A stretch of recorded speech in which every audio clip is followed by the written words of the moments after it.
যাদের বাসায় ছোট বাচ্চা আছে তারা চাইলে কিন্তু এই রেসিপিটা ফলো করতে পারেন। আমি আমার বাচ্চাকে প্রায়ই এই খিচুড়িটা রান্না করে দেই, সে কিন্তু অনেক মজা করেই খায়। এখানে আমি চাল ডালগুলো বেশ কিছুক্ষণ ভিজিয়ে রাখার পর ভালোভাবে পরিষ্কার করে নিয়েছি। তারপর মিষ্টি কুমড়োগুলো ছোট করে কেটে দিয়েছি, আর ছোট পরিমাণে একটা পেঁয়াজ আর 2 কোয়া রসুন দিয়েছি, বেশি দিব না কারণ ছোট বাচ্চা।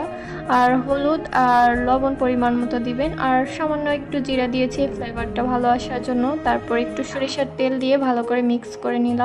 তারপর সামান্য একটু পানি দিয়ে দিচ্ছি, আর যেহেতু আমি আগে থেকেই চাল ডালটা অনেকক্ষণ ভিজিয়ে রেখেছিলাম তাই বেশি পানি দেওয়ার কোনো প্রয়োজন নাই। এখানে 1 কাপ পরিমাণে পানি দিয়ে দিলাম। আর আপনারা যদি ভিজিয়ে না রাখতে পারেন তাহলে পানির পরিমাণ একটু বাড়িয়ে দিতে পারেন। আর তারপর আমি অল্প আছে একটু জাল করে নিয়েছি, বেশ কিছুক্ষণ জাল করার পর এরকম হয়েছে। তারপর আমি একটা বড় চামচের সাহায্যে একটু ম্যাশ করে নিচ্ছি, যেহেতু ছোট বাচ্চা খাবে, বেশি গোটা গোটা থাকলে মানে খেতে পারবে না।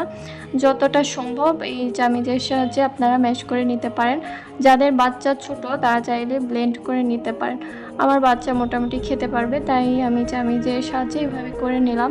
দেখতে পাচ্ছেন কতটা সুন্দর হয়েছে। আপনারা চাইলে কিন্তু আপনাদের বাচ্চাকে এইভাবে রান্না করে দিতে পারেন। বাইরের আজেবাজে খাবার খাওয়ানোর থেকে এই খাবারটা বাচ্চাদের জন্য অনেক বেশি স্বাস্থ্যকর, স্বাস্থ্যসম্মত।